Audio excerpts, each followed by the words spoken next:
इमारत के मलबे से 5 अफराद को जख्मी हालत में निकाल लिया गया है। जख्मियों में 3 खवातीन भी शामिल हैं। इमारत के मलबे में मजीद अफराद के दबे होने का खदशा जाहिर किया गया है। इलाका मकीनों की बड़ी तादाद भी इमदादी सरगर्मियों में मसरूफ है। कराची का ये इलाका है लियारी बगदादी, जहाँ पर 5 मंजिला रिहायशी इमारत जमीन बोस हो गई है और अब तक 5 अफराद को जख्मी हालत में निकाल लिया गया है। जख्मियों में 3 खवातीन भी शामिल हैं।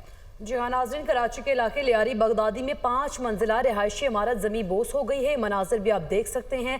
इमारत के मलबे से 5 अफराद को जख्मी हालत में निकाल लिया गया है और जख्मियों में 3 खवातीन भी शामिल हैं। इमारत के मलबे में मजीद अफराद की दबे होने का खदशा भी है और इसी सूरत हाल के पेश नज़र रेस्क्यू ऑपरेशन भी इस वक्त जारी है। ये मनाजिर भी आप देख सकते हैं उस इमारत के हैं जो कि 5 मंजिला इमारत है और जमी बोस हो चुकी है। इलाका मकीनों की बड़ी तादाद भी इमदादी सरगर्मियों में मसरूफ़ है। इस वक्त आपको दुनिया न्यूज़ की स्क्रीन पर बराह रास्त मनाजिर देख रहे हैं। कराची के इलाके लियारी बगदादी में ये वाक़या पेश आया। 5 मंजिला इमारत है जो कि ज़मी बोस हो गई है और एम्बुलेंसेस भी पहुँच चुकी हैं। इमदादी सरगर्मियों का अमल जो है वो इस वक्त जारी है।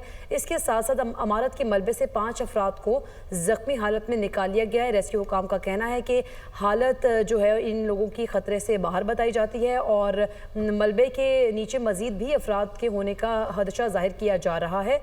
इसी पर बात करेंगे। तलहा हाशमी हमारे साथ मौजूद हैं। तलहा हाशमी, आगाह कीजिएगा, ये वाक़या पेश कैसा आया, कब आया और इसके अंदर मज़ीद क्या ऑपरेशन इस वक्त किया जा रहा है? देखिए, फ़ौरी तौर पे तो जो वहाँ पे लोग इजीली एक्सेस जिनको मिल रहा है, जो वहाँ पे जो ह्यूमनली एफर्ट्स में जिनको निकाला जा रहा है, उनके निकालने की तो फ़ौरी तौर पे कोशिशें की जा रही हैं। जैसे कि मनाज़िर भी हमारे टेलीविज़न स्क्रीन्स पे देखे जा सकते हैं। लेकिन चूँकि मलबा इतना ज़्यादा है और यहाँ की जो इस इलाके की जो साख्त है, जैसे मैंने पहले भी आपको बताया था कि यहाँ की जो रीच है, वो रीच इतनी इजीली एक्सेसिबल नहीं है। तो उसकी वजह से जो भारी मशीनरी है, क्योंकि ये 5 मंजिला इमारत थी और 5 मंजिला इमारत का मलबा, इसकी जो डेब्रीज़ है वो इतनी ज़्यादा है कि ये अगर खुदा ना खास्ता इसी तरह से ह्यूमनली एफर्ट से इसको किया जाता रहा तो शायद इसमें बहुत ज़्यादा वक्त लग सकता है और इस दौरान जो इंसानी जानें इसमें मौजूद हैं, उनकी ज़िंदगी को शदीद ख़तरात लाक हो सकते हैं। तो फौरी तौर पे जो मेरी डिस्ट्रिक्ट एडमिनिस्ट्रेशन से बात हुई, उन्होंने कहा कि वो कोशिश कर रहे हैं कि किसी तरह यहाँ पे अगर हैवी मशीनरी नहीं भी पहुँच सकती, तो जो छोटी मशीनें हैं, उनको यहाँ पे फौरी तौर पे पहुँचाया जा सके, क्योंकि उसके बाइस जो मलबा है, उसको आसानी से वहाँ से हटाया जा सकता है। तो पहला तो ये कोशिश की जा रही है कि वहाँ पे जो लोग अभी काम कर रहे हैं, उनको काम करने दिया जाए, जो रेस्क्यू इदारे, जो रेस्क्यू के लोग वहाँ पे काम कर रहे हैं और जो वहाँ पे जो बाकी जो एफर्ट्स हैं उनको तो कंटिन्यू किया जाए, लेकिन कुछ ऐसी मशीनरी वहाँ पे पहुँचाई जाए जो कि इन गलियों में से होती हुई वहाँ पे पहुँच जाए। तो पहली तो ये कोशिश की जा रही है। दूसरी ये कोशिश की जा रही है कि वहाँ पे जो लोगों की बड़ी तादाद है वो जमा हुई है, उसको थोड़ा-सा पीछे हटाया जा सके, ताकि जो रेस्क्यू काम है उसमें आसानी हो। अब इसमें 2 चीज़ें होती हैं, एक तो वो तमाशबीन होते हैं जो कि जमा हो जाते हैं किसी भी इस तरह के वाक़ये के बाद और वो रेस्क्यू के कामों में मुश्किलात पेश उनके बायस आती है, और दूसरे वो लोग होते हैं जो कि जेन्युइनली अफेक्टेड लोग होते हैं, जो कि उनके प्यारे होते हैं, उनके अहलखाना होते हैं और वो वहाँ पे अपने प्यारों के लिए कोई ना कोई वहाँ पे एफर्ट करना चाहते हैं, उनके बारे में खबरें रखना चाहते हैं। तो जो वहाँ पे उनके अजीज़ व अक़ारिब हैं, उनको तो शायद वहाँ पे रहने दिया जाए, लेकिन जो पुलिस से मेरी फ़ौरी तौर पे बात हुई है, उनको पीछे हटाने की कोशिश की जा रही है। रेस्क्यू का काम जारी है, लेकिन मलबा बहुत ज़्यादा है। 5 मंजिल यकीनी तौर इमारत पर हम थी ये देख भी और रहे हैं मलबा बहुत ज़्यादा दिखाई दे रहा है। तलहा हाशमी, अभी तक कोई इमारत गिरने की वजह मालूम हो सकी? चूँकि अगर हम देखें तो जो इमारत है वो खासी पुरानी दिखाई देती है। देखिए, फ़ौरी तौर पे वजूहात का कहना क़ब्ल वक़्त होगा। इस बारे में ना डिस्ट्रिक्ट एडमिनिस्ट्रेशन के पास से कोई चीज़ आई है, ना ही जो पुलिस है वो बताती है। ताहम वज़ीर-ए-आला सिंध ने ज़रूर इसका नोटिस लिया है और वज़ीर-ए-आला सिंध ने ये कहा है कि ये इंतहाई अफ़सोसनाक वाक़या है।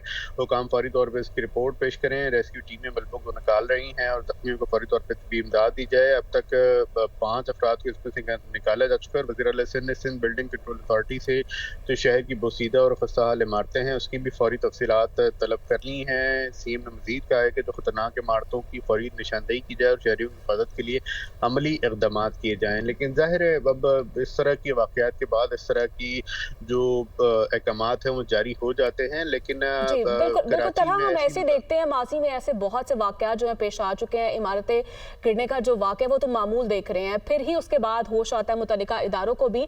लेकिन अभी तो वज़ीर आला सिंध की जानिब से ये हुक्म जारी कर दिया गया है, नोटिस भी ले लिया गया है, लेकिन जो हैवी मशीनरी है वहाँ तक पहुँचाने में किस तरह से जो है वो मदद की जाएगी, क्या इक़दामात किए जाएंगे? देखिए, वही जैसे मैंने आपको बताया ये फ़ौरी तौर पे यही जो डिस्ट्रिक्ट एडमिनिस्ट्रेशन है और जो मकामी इंतज़ामिया है, टीएमसीज़ हैं, डीएमसीज़ हैं, फ़ौरी तौर पे यही कोशिश करें कि किसी तरह में मशीनरी पहुँचाई जा सके, क्योंकि ये एक इंतहाई अफ़सोसनाक सानिया पेश आ चुका आया है। अब इसमें जो खलल पड़ रहा है वो ये पड़ रहा है कि ज़ाहिर है आज चूँकि 8 मुहर्रम भी है, 8 मुहर्रम को जुलूस भी है। न्यू एमेजिना रोड पे जो एमेजिना रोड है, बंद रोड है, वहाँ पे जो रास्ते हैं वो भी बंद है। सिग्नल्स भी बहुत ज़्यादा डिस्टर्ब हैं आज, जो कि मोबाइल के सिग्नल्स हैं और इंटरनेट भी बहुत ज़्यादा डिस्टर्ब है। तो जो कम्युनिकेशन है, कम्युनिकेशन में भी बहुत ज़्यादा राब्ता हो रहा है, हमारी कम्युनिकेशन में भी बहुत ज़्यादा खलल पड़ रहा है। तो ये इस वजह से जो मुश्किलात हैं साहब पेश आ रही हैं। ताहम जो मेरी बात हुई है इंतज़ामिया से, वो कहते हैं कि किसी तरह जो छोटी मशीनरी है वो यहाँ पे किसी तरह पहुँचाने की कोशिश की जा रही है कि वो किसी तरह यहाँ पे आए और उसके ज़रिए जो रेस्क्यू का अमल है इसको आसान बनाया जा सके, इसको तेज़ किया जा सके। तो फ़ौरी तौर पे इस जानिब जो तवज्जो है वो मकबूल है। ताहम जो ह्यूमनली पॉसिबल एफर्ट्स हैं वो वहाँ पे किए जा रहे हैं और अब तक 5 अफराद को ज़रूर इसमें से निकाला गया है। लेकिन ये बात मैं एक बार फिर वाज़ेह कर दूँ कि इसमें जो लोगों की बड़ी तादाद रिहाइश पज़ीर है, बहुत बड़ी तादाद रिहाइश पज़ीर है। एग्ज़ैक्ट नंबर देना, एग्ज़ैक्ट फिगर देना, दैट इज़ क्वाइट अभी इसमें मुश्किल है कि कितने तरह लोग जिस तरह से रिहायशों की बात कर रहे हैं, रिहायशी इमारत है, तो यहाँ पर कितने रिहायश पजीर होंगे? चूंकि आप जिस तरह से कह भी रहे हैं तादाद नहीं बताई जा सकती, लेकिन जो मुतालिका हुकाम इसको देख रहे हैं उन्हें तो इसकी तादाद का मालूम होगा कि यहाँ पर कितने रिहायश पजीर थे। देखें, कोई फिगर इस वक्त नहीं दिया गया कि इतने लोग यहाँ पे रिहाइश पजीर थे। ताहम जितने ऑफिशियल से मेरी बात हुई है, जिसमें एसएसपी सिटी भी शामिल है, जिसमें डिस्ट्रिक्ट इंतजामिया भी शामिल है, जिसमें टाउन इंतजामिया भी शामिल है, मेरी जितने अफराद से बात हुई है वो ये कहते हैं कि लोगों की बड़ी तादाद यहाँ पे रिहाइश पजीर है। जो आपका सवाल है मैंने वही उनसे किया कि एक अंदाज़ा बताइए कि कितने लोग शामिल हो सकते हैं, कितने लोग इसमें इस मलबे तले दबे हो सकते हैं। तो उन्होंने कहा कि लोगों की बड़ी तादाद दबी हो सकती है। जो नंबर जो फिगर देना इस वक्त पॉसिबल नहीं है, या वो शायद इस चीज़ को शेयर नहीं करना चाह रहे। लेकिन इस तरह की इमारतों में मैं आपको बता दूं कि छोटे-छोटे फ्लैट नुमा ये बने होते हैं, जो कि खड्डा मार्केट है या आर्ट चौक है या ओल्ड सिटी एरिया है, उनकी जो कंस्ट्रक्शन है वो भी बहुत ज़्यादा कॉम्प्रोमाइज़्ड होती है। जो कंस्ट्रक्शन मटेरियल है वो बहुत कॉम्प्रोमाइज़्ड होता है। ज़ाहिर है छोटे इलाके हैं, जो रिहायशी यूनिट्स हैं, उनकी जो कीमत है वो कम होती है। जब कीमत कम होगी तो ज़ाहिर है उसमें उस तरह का मटेरियल नहीं लगाया जाता।